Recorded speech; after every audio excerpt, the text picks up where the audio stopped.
The first thing in cultural design is to understand that as part of iterative evolution in culture, we need thousands of microcultures that need to be measured in terms of the inputs, the energy, time, money, and natural resources, and the output in sustainable human well-being for the members of that culture.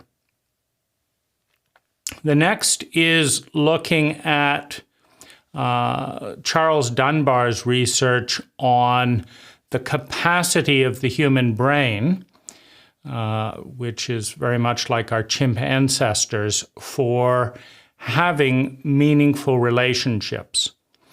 And what Dunbar finds is that chimp packs divide at a certain number instinctively when they begin to lose cohesion. And the Gore-Tex company found also that the culture that begins in a startup or a family business becomes too corporate, begins to deteriorate after about 300 people. What Charles Dunbar, a noted sociologist, discovered is that the human brain is capable of having up to 150 truly intimate relationships.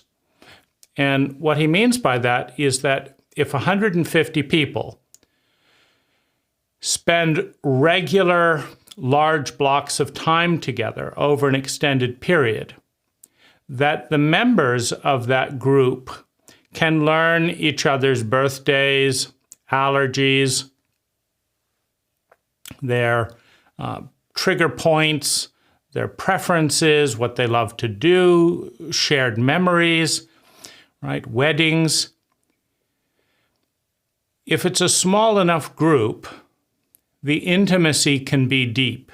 Into me, you see, right? The connectivity can be rich, where you understand enough about the other person to instinctively and consciously relate in a respectful and attuned way.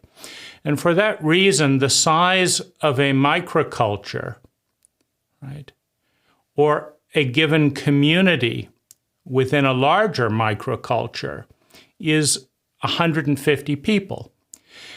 Now, this is also about as many as can practically be found to start a niche culture. The fear of the unknown is the greatest of all human fears, and creating a new culture of any time, of any kind, exposes all of us to change and to that fear of the unknown. As a result, it is almost impossible to get large groups of people to adopt a completely new way of thinking, feeling, speaking, doing, and being. However beneficial it may be, it's hard to make that change as a large group. But as groups of 30 people to 150 people, it's relatively easy, it's scalable, and rather than trying to replicate it exactly, other groups wishing to adopt a similar approach can take the memes, can take the architecture of a cult that they appreciate and are attracted to, of a culture that they brings out the best in them, and modify and tweak it slightly to bring into their group of 30 to 150 people.